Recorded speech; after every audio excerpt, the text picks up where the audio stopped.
One thing that I definitely learned is like, don't ever apologize for your product. Like even Hmm. like a thing that I feel like I see sometimes people do is they get on the phone and they're like, yeah, look, sorry, it's kind of still in beta or it's still not in great shape. And I'm like, don't do that. All you do is undermine yourself. At one point in time, like I had it scaled up where we were doing almost 3,000 bits of cold outreach a day, like 3,000 individuals.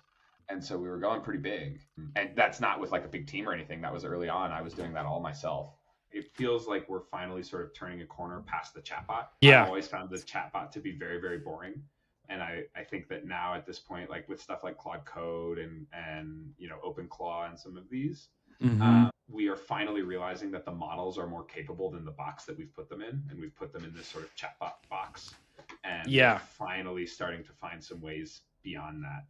Griff, welcome to Product Growth Stories. So happy to have you on the show. So you have seen sort of both sides of the table, as it were. You've been a successful operator in the SaaS world. You've built businesses and exited, and now you're also running or part of an investment firm. I'd love to hear some of some of your story. Can you tell us a little bit about your business, your SaaS business that you worked in? Yeah, the SaaS business was actually, like, funnily enough, sort of the third thing that I started. I Hmm. originally had an online publishing house that we grew to be.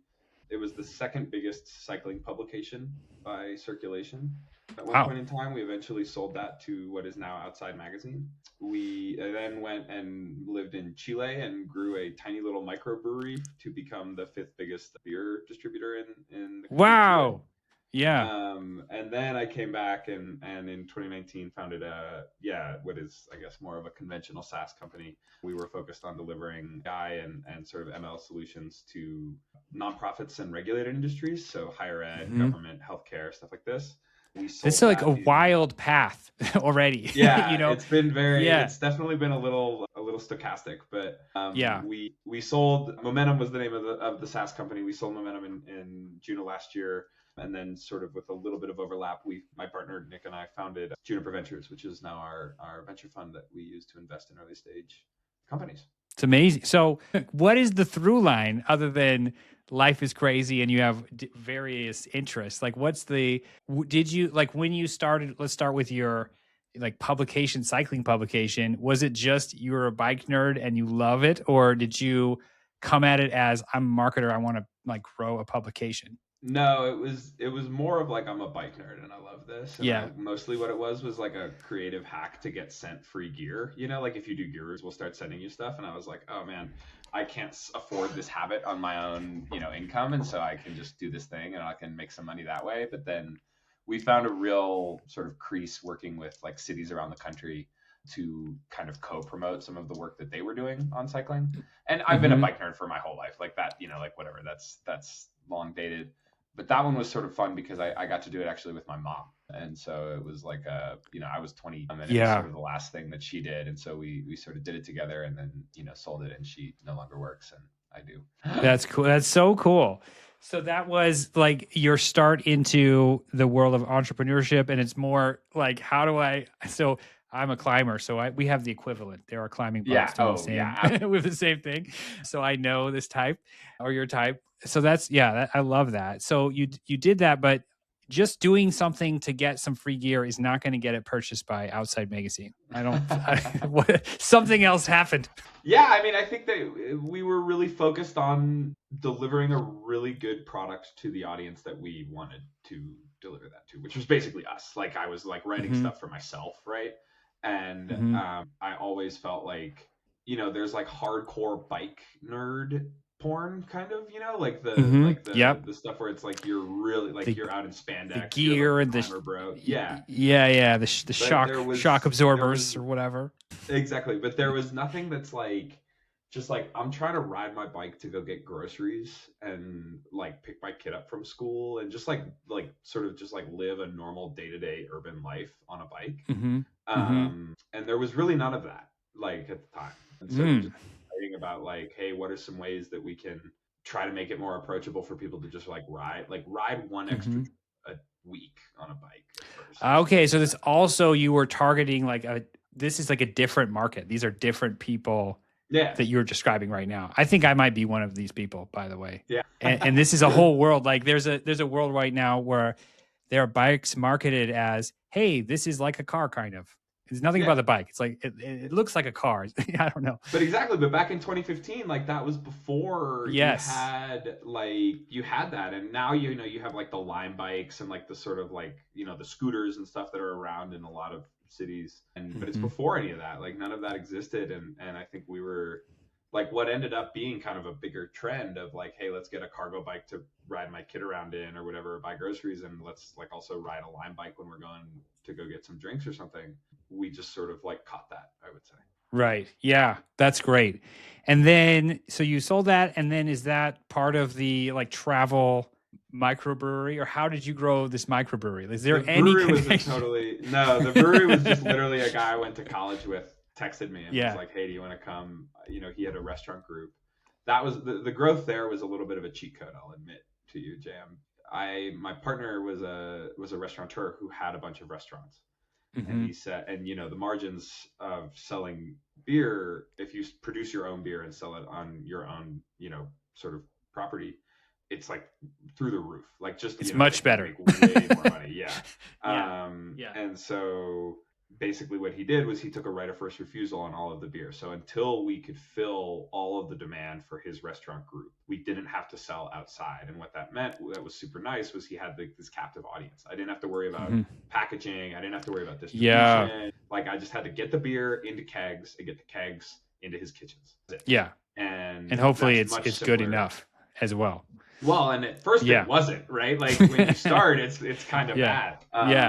But we sort of were, because we had kind of like this really strong distribution channel, we could start that way and kind of iterate and get that right. You have the worst problem is already solved. Right. But then we could like test stuff out. Like we had sort of like, we can test some branding. We can use social media to like play with it. And like we had sort of like this safe haven where we could like experiment a little bit before we had to go outside of our own four walls, so to speak. Yeah. And from what I know, just jumping into a different lifetime, from what I know of microbreweries and home brewing and the whole industry there, is at least now, I don't know how it was. I'd love to hear how it was then. Like now, there are companies that will plan out your system. They'll provide the financing, equipment providers for breweries, and they'll just come in and lay it out for you, including with financing. How was it? What was your experience doing that? Did you start with some kind of like do-it-yourselfer thing and scale up, or? Well, it was definitely started small. Yeah. But there's in Chile, there's nothing like that, right? It's a totally different beer market. It's not like here. And so we did everything ourselves. We started on like and basically like very, very, very micro scale, and then sort of like moved up a couple of times into progressively bigger and sort of more professional things. We did at the end actually sort of purchase there was like a very big brewing facility that the owner was selling, and we just bought it as is. So we didn't have to like move in, outfit it, lay it all out. Yeah. But there was no like the sort of like turnkey operator thing. Yeah. Not the case. Yeah. And so after that experience, like why did you want to get a real job again?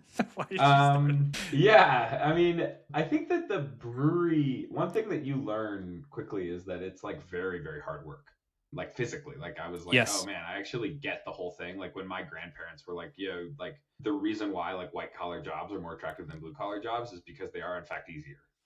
Yes. So I felt, and also I think it was just, I had gotten ready to kind of come back to the US. Just like personally. And so I kind of came back and, got in touch with some folks and started doing some stuff. And I had a couple of other little jobs in between that I was sort of like messing around with some things. And then, in 2019, I linked up with my partner and we sort of took it from there. And you were I believe you were at the end there. What is that like for a vertical SaaS of that size? That's what is your job at that point? Yeah, so I actually owned all of the go-to-market in addition. It was basically like everything other than engineering. Got you, yeah. And product. You had to get users. Right. So it was sales, it was marketing, it was partnerships, but it was also like, finance and HR and all of the sort of more normal like opsy kind of things. And, I think it is there's always a lot of learning to be done by having like a broad spectrum, and I Hmm. think I like still feel that way very much. And I've always appreciated, the need to have all of those sorts of things. Yeah. Well, certainly makes life interesting.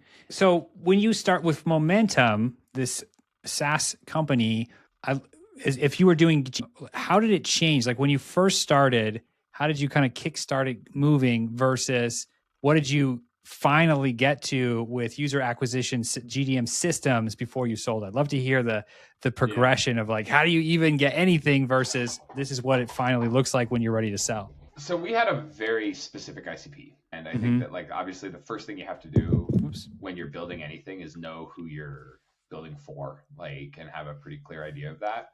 And so we had a fairly narrow ICP, and we had a few people that we could just call that we knew that were sort of friends that did us a solid, and they would either look at mock-ups or like play with a Mm-hmm. beta or whatever, right? Like, and it was all super bad initially. And one thing that I definitely learned is like don't ever apologize for your product. Like even Mm-hmm. like a thing that I feel like I see sometimes people do is they get on the phone and they're like, "Yeah, look, sorry, it's kind of still in beta or it's still not in great shape." And I'm like, "Don't do that. All you do is undermine yourself. All Yeah. you do because there's actually Don't like terms apologize and for your cooking either. It's the same. that's right. That's right. That's right. But so we started by just like going to our friends, and then basically like we eventually got into just a really strong cold outbound motion, which I know is like Mhm. not the most exciting thing in the world, but we had a really good, strong, clear understanding of who we were selling to, and I think right now, I mean, like I look at the tools out on the market right now with stuff like Apollo and Crazy. Clay and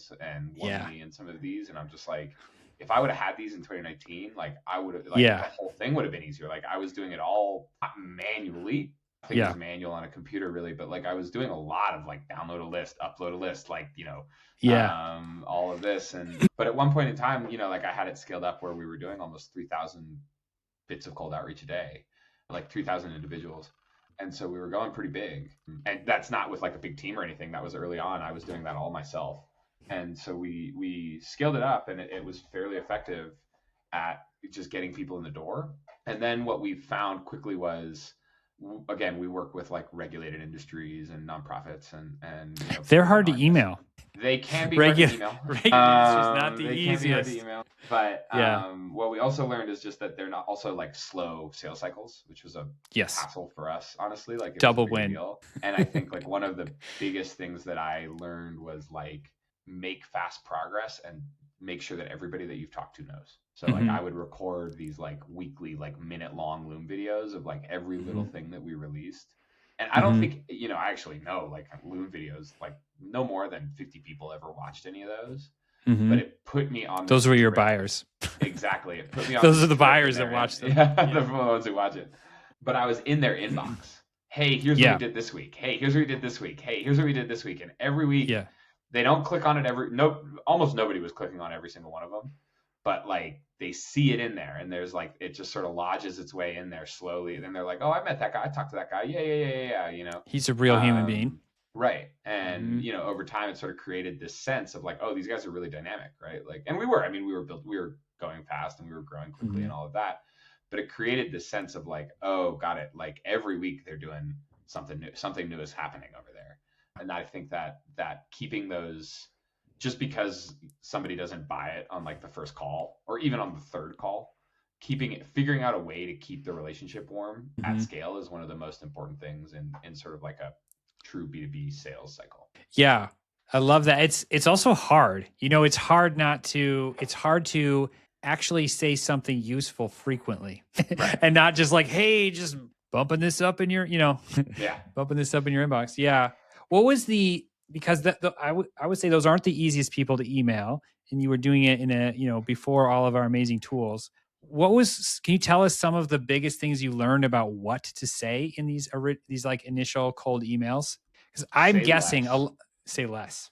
Like if you should have no more than two sentences in a paragraph, first of all. Like the way like I would run these goofy A/B tests where it was like I would have literally the same exact email, and one Hmm. had line breaks and it was like this long and the other didn't, and it was sort of shorter. The Yeah. scannable longer one did always just like blew everything else out. Like just be Yeah. super duper, don't be short, punchy, one maybe two sentence paragraphs, and like I mean, there's a million sort of like anatomy of a cold email blog posts that you can go Yeah. and find and Yeah. all of that. But I think that the actual thing that matters is like your fidelity to your ICP. Like, how well do you know your customer, and how well can you say something that matters to them? And I Mm-hmm. actually think also like language market fit is undervalued here, where it's like, if your customer is like some specialized industry, right? Where Yeah. whatever that is, trucking or, like anything like that, they will have their own vocabulary. And Yes. you must use that vocabulary to have a fighting chance in hell. And so you Yeah. have to be you have to know your customer well enough, and you have to know your customer's language well enough to be able to write an email for that ICP. And Mm-hmm. I think that was a really, really important piece of it for us, was we were just laser focused on like, this is how our customer talks. This is what they say. I'm going Mm-hmm. to use as few words as humanly possible Yeah. to get those like keywords, those sort of like signal words in front of them, and ask for meetings. I love that. Yeah. I have this theory that anything that's really sexy and cool sounding is very ineffective. Like Totally. the most boring Completely. stuff that you've already heard is actually all that The actual matters. most effective thing you can do is cold call, and nobody wants to do it. How long? So this is another thing I love to hear from founders is how long did it take you with this consistent, outreach to crack it? A lot of people when they first start with something like this, the very first emails they send do not work, Right. And I'm curious for you, what was that process like to hit a point where you're like, okay, we got it now. Now I know what to do for these people. Oh, I would say, I don't know if we ever cracked it. Like, it Mhm. always felt to me like there's sort of this like great white whale of the like perfect message to the perfect person at the perfect time. Yeah. And then you like go and look at it and you're like, man, okay, I got a 5% reply rate here. Like, that's, I'm way off of that. Right. And I think that like the most important thing is not like write a perfect email. It's not like, like be perfect. It's just like get it out there, put it up, and iterate quick. It probably Mhm. took us, I don't know, it was probably a couple of weeks worth of work before we got like any replies. And then it was, I mean, like every day for the rest of the company's existence was spent, to some approximation. We were working on like, how do we make this better? How do we keep getting more meetings, getting more, more interactions, more. And it was just something that we sort of did over time. And, like the product changes, like the world changes around you, right? Like the whole thing is like, the product has evolved, like our understanding of our ICP has evolved, like the marketplace has evolved, like there's new competitors, whatever, right? Like all of a sudden now we're doing a competitive sale instead of just like The only blue ones. ocean. And so Yeah. like once you're into that, like you just constantly have to be refining it and making it better. And my rule is always just like, don't write a perfect email, write an email that you've sent. Yeah. This is great advice. And so you did that. You got it to a point where it's humming, even though it never felt like you cracked it. And I imagine you guys were able to remove enough of the different key man risks to exit. And what led you to Juniper Ventures? Like, what's the investment thesis? Yeah. So, like I say, we were selling into sort of like hard to sell into industries, right? And we were selling what was at the time ML or sort of like sophisticated models, and now would be AI, right? Now is AI, I mean, to some approximation. And what we found quickly was that nobody knew how to buy this. Like none of our customers, like we would get senior leadership, we'd have it all lined up, we'd have interest, we'd agree on price, like it's all there. And they'd be like, okay, cool. In order to buy this, it has to go to my procurement team. And that procurement team would be like, what is this? Like, I don't even know what this is, And they didn't know like what category in Excel in the or where to put it in the P&L. Exactly. So it like took, and it would be, a few, maybe 2-3 months of a sales cycle, which is actually pretty good for this kind of a customer. Absolutely. And then it would sit on a procurement desk for like 6 months. And it would kill me, like we'd be like waiting on this revenue. We'd have 6-figure contracts that were like just sitting on some procurement person's desk. And they're like, can you provide evidence of this and that? And we're like, what are you talking? No, like, what do you mean? Like, it's the wrong question. And so it was like super messed up. And we had to sort of work our way through that. And then basically like, this is in the early days of like an eval, which to me now is like a very, very commonly understood thing, but I think still broadly in like AI world is not well known, but it's basically like, how does the AI that you use behave? Yeah. And like what sorts of answers does it give you and stuff like that. And so we started just looking for ourselves, just solutions to this buying problem. And we sort of discovered this whole space around what we now call AI assurance. And it's like the set of technologies that, let you use AI with confidence, with safety, with compliance, with all of these sorts of things. And there's tons and tons of activity in this space, right? And we just started like writing like $1,000 angel checks into other founders whose thing we liked because, it was like founder to founder stuff. But then basically like and we've been in the community for a long time working on sort of like AI and some of these kinds of things. But so then we basically started investing formally and like founded the fund on this assurance thesis. And before we put out what we call the AI Assurance Technology Report, which is sort of our big, you can check it out at aiat.report. It's sort of our big sort of market thesis document that we've put down that what we do now. Oh, so I see. So you really lived this problem as you were trying to just help your buyer buy the thing they already want to buy. You're seeing like that gave you this intimate understanding of what does an enterprise buyer need to do with AI technology to actually be able to purchase it and feel like it's safe from a compliance, all these other things they have to check off point of view. Did I get that? Pretty much right. Yeah. I mean, I would say that's basically right. It now, it encompasses stuff that goes beyond just strictly investing in like compliance tech, right? And but it's broadly speaking, like we are interested in the set of things that just make AI more reliable and trustworthy and all of that. Yeah. Love it. Well, so as we wrap up, and I'm curious, like, what are you personally the most excited about right now in 2026? Ooh, so much stuff. Yeah. I mean, I would say that I think that some of the most exciting stuff happening in 2026 right now is alternative architectures for AI. So every, interacts with ChatGPT or Claude or Gemini or whatever it is. And these are all LLMs, large language models. But that's actually just really one type of AI. And there's lots and lots and lots of other types of AI out there. And I think like now that, I'm in this a lot more deeply, like we're seeing all sorts of other kinds of AI that aren't just these LLMs that have very different properties, that do very different things, that are very good in different ways. And so I think that's super duper exciting.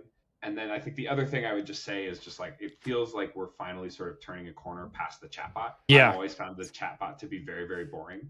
And I think that now at this point, like with stuff like Claude Code and OpenClaw and some of these, we are finally realizing that the models are more capable than the box that we've put them in, and we've put them in this sort of chatbot box. And we're finally starting to find some ways beyond that. My example here that I always use is like we had the BlackBerry Pearl, if you all recall, was released the same year as the iPhone, and nobody has BlackBerry Pearls anymore. Like we had mobile like cell phones for like a decade before everybody got an iPhone, but it took us like 10 years to figure out like this is how you put an iPhone together. And my hope is that like we will have a similar sort of like revelation with AI and AI models and packaging it to be able to accomplish things. Yeah. Exactly. Love it. Well, thank you so much, Griff, for the conversation. It's been a blast. Cheers, Jam. Thank you. Thank you.